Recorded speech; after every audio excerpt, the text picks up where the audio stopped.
everyone, this is our final group project. Dangal greetings, this is our final project for finals. This is our code and today I will explain it line by line. Here's the line by line explanation of the code.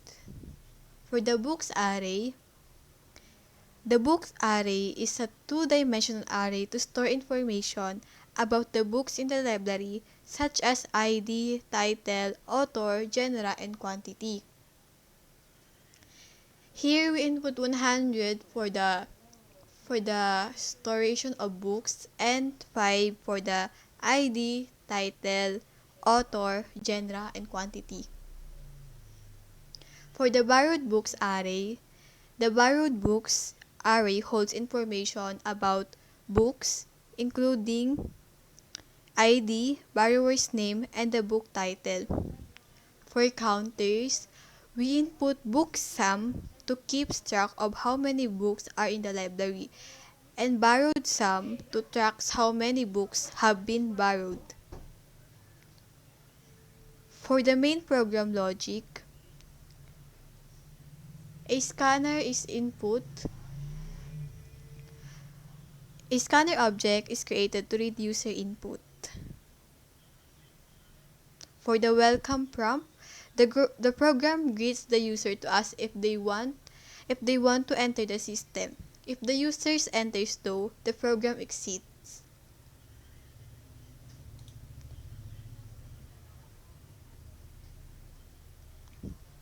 For the dummy books, if the user enters yes, a few predefined books are added to the library for testing purposes.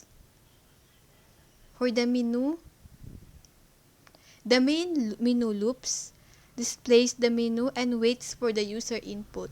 It will continue looping until the user chooses to exit by selecting option 7.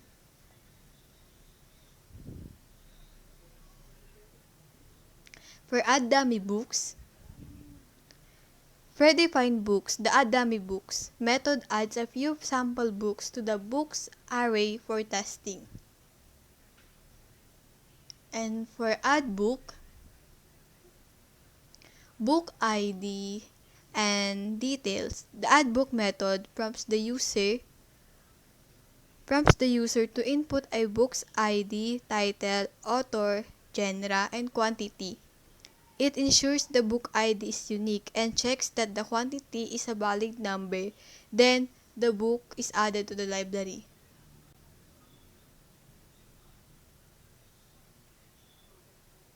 For the view books,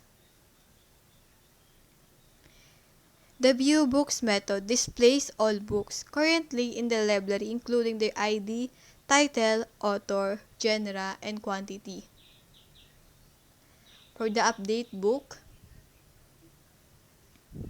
the update book method prompts the user for a book ID, finds the book, and allows the user to update its details like title, author, genre, and quantity.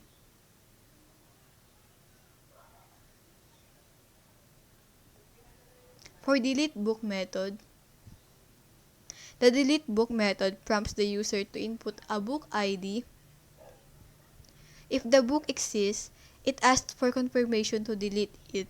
If confirmed, the book is removed from the library.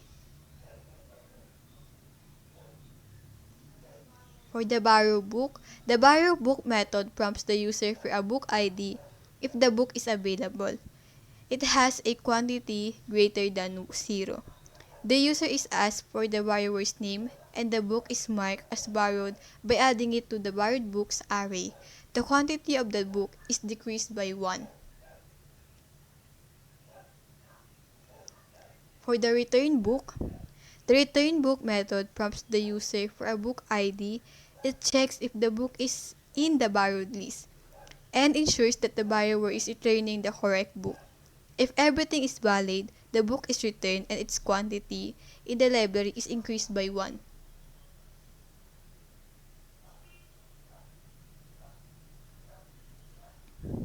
For the helper methods like find book index, the find book and index method searches for a book in the library based on its ID and returns the index if found, otherwise returns -1. For the find borrowed method index, the find borrowed book index method searches for a borrowed book based on its ID and returns the index if found, otherwise returns -1. For the book exists method checks if a book with the given ID already exists in the library by using the find book index method. The program interacts with the user, allowing them to manage a digital library by adding, viewing, updating, deleting, borrowing, and returning books.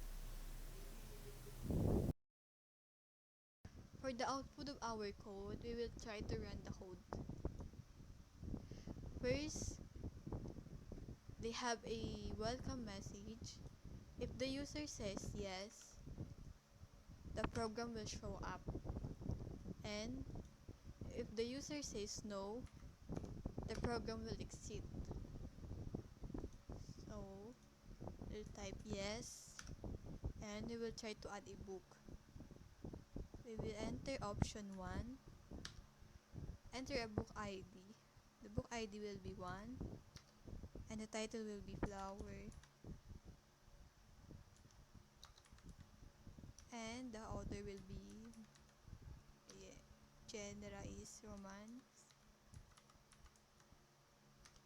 And the quantity is 50. Okay. There will be a message that will say book added successfully. And we will view it in the view books. Yan. Nag-add siya yung books. Yung book 1 and book 2 and book 3 ay yan yung sa mga dummy books. So, magta-try tayo mag-update ng book. And yung kanina, yung inad natin, ay na lang din yung i-update natin. Yung 1 and new title. Kanina ay flower, ngayon naman is sunset. Author is Stella Cruz. And yung genre is horror. And quantity is 3. Yan.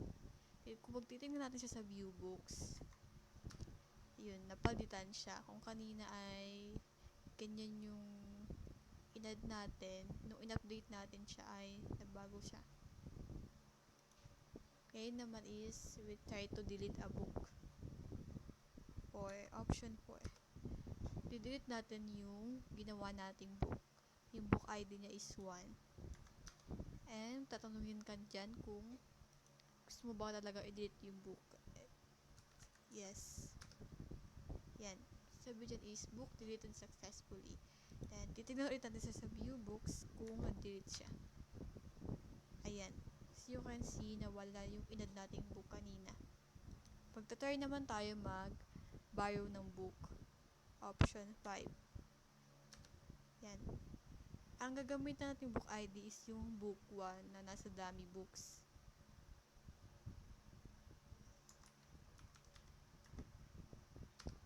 Yan. Enter borrower's name. Yan. Book borrowed successfully.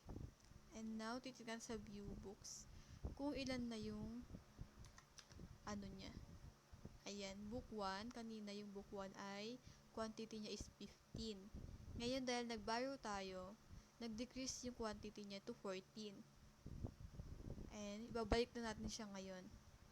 Return book, which is option 6. Book ID to return. Book 1. Enter. Ayan. Book returned successfully. Kung kanina nag-decrease yung value niya ng quantity into 14, which is 15 yung quantity niya, and nag-decrease ng 14 kasi nag-borrow tayo, titignan natin ngayon sa view books kung bumalik siya sa 15. Ayan, as you can see, nag-15 ulit siya. Nag-increase yung quantity niya kasi ni-return natin yung books. And pag sa option 7 naman, pag pindot natin yun is, mag-i-exit na yung program.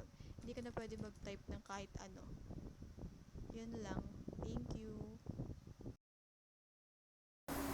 To test and debug our code effectively, here's a step-by-step approach to ensure everything works as expected. Step 1. Check for syntax errors of the code.